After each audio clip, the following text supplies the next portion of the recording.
बुद्ध धर्म शाकाहारवाद से संबंधित महत्वपूर्ण प्रश्न और उसके जवाब। तो स्वागत है आपका मेरे साइंटिफिक हिस्ट्री स्टोरी चैनल पर। तो चलिए शुरू करते हैं। प्रश्न पहला, बौद्धों को शाकाहारी होना चाहिए या होना नहीं चाहिए? उत्तर, नहीं, जरूरी नहीं। बुद्ध स्वयं ही शाकाहारी नहीं थे। उन्होंने अपने शिष्यों को शाकाहार की शिक्षा नहीं दी और आज भी बहुत सारे नेक बौद्ध शाकाहारी नहीं हैं। बौद्ध धर्मशास्त्र कहता है, जो कि धर्म नहीं, धर्म हिंदी शब्द है और धर्म का अर्थ पाली प्रकृति में धम्म होता है। तो ये बात थोड़ा क्लियर है। धर्मशास्त्र कहता है कि असभ्य, निर्दयी, चुंगलखोर होना, अपने मृत्यु का बुरा सोचना, हृदयहीन और अहंकारी और लालची होना, यह सब व्यक्ति को अपवित्र करता है। न कि मांस खाना, व्यभिचारी होना, कर्ज चुकाने से इनकार करना, व्यापार में छल करना, लोगों को आपस में बांटना, ये सब व्यक्ति को अपवित्र करता है, न कि मांस खाना। प्रश्न दूसरा, अगर आप मांस खाते हैं, आप जानवरों के कत्ल के जिम्मेदार हैं। क्या यह प्रथम शील का उल्लंघन नहीं है?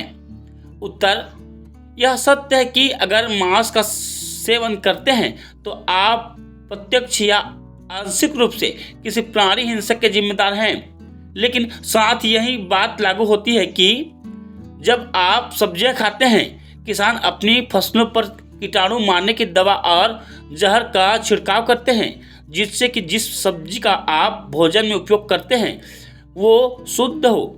और एक बार फिर आपको बेल्ट, कमरबंद और बैंग उपलब्ध कराने के लिए जानवरों की हत्या की जाती है, साबुन बनाने के लिए, तेल के उपयोग के लिए और हजारों दूसरों उत्पादों के साथ भी यह लागू है।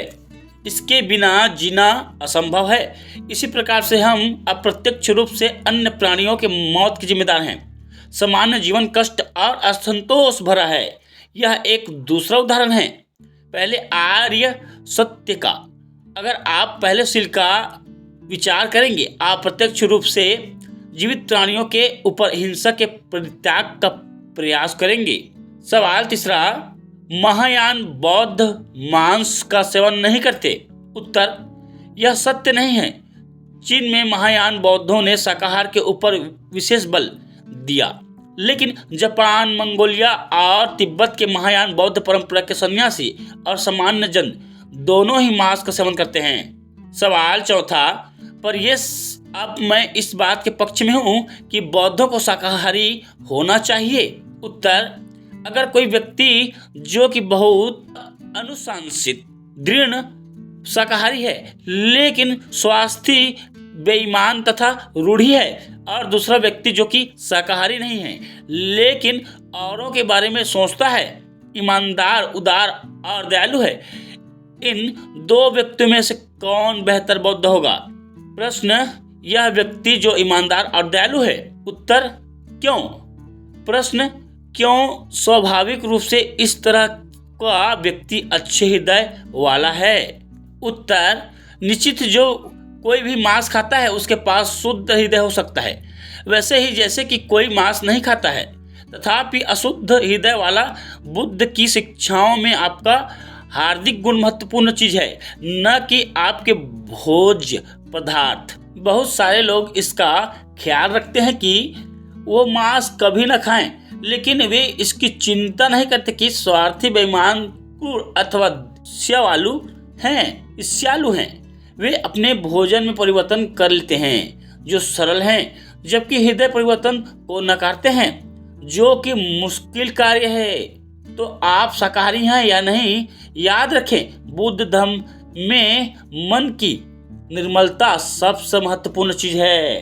प्रश्न, लेकिन बौद्धों की दृष्टि में क्या कोई व्यक्ति जो सरल हृदय और शाकाहारी हो उस व्यक्ति से अच्छा होगा जो सहृदय हो लेकिन मांस खाने वाला हो? उत्तर, यदि एक सहृदय शाकाहारी व्यक्ति की मांस त्यागने का मंशा जानवरों के निर्मित है और आधुनिक औद्योगिक कृषि में शामिल होने की चाह से नहीं, तो उन्होंने निश्चित ही अपने अंदर करुणा का विकास किया है और मांसाहारी व्यक्ति की अपेक्षा दूसरों के लिए अपनी चिंता ज्यादा होगी। कुछ लोगों ने पाया कि जैसे ही वे धम्म की भावना में दृढ़ होते हैं, उनमें शाकाहार की ओर अग्रसर होने की प्रेरणा स्वतः मिलती है। प्रश्न: किसी ने मुझसे कहा कि बुद्ध की मृत्यु सुअर के दूषित मांस खाने से हुई, क्या यह सत्य है? उत्तर: नहीं, यह सत्य नहीं। धर्मशास्त्र बताते हैं कि बुद्ध के अंतिम भोजन में एक व्यंजन शामिल था जो कि सुकर माधवा कहलाया। इस शब्द का आशय बहुत दिनों तक समझ से परे था, लेकिन सुकर शब्द का अर्थ सुअर है, इसलिए इसका संबंध सुअर के मांस से जोड़ा गया। यद्यपि इसका अर्थ आसानी से सब्जी के एक प्रकार से है, एक आटे के बने खाद्य पदार्थ या कुछ और, जो कुछ भी हो। इस तरह के भोजन का विचार कर कुछ लोगों ने निष्कर्ष निकाला कि यही बुद्ध के मौत का कारण बना। बुद्ध उस समय 80 वर्ष के थे जब उनकी मृत्यु हुई और वे कुछ समय से बीमार थे। सत्य यही है कि वो वृद्धावस्था में मरे।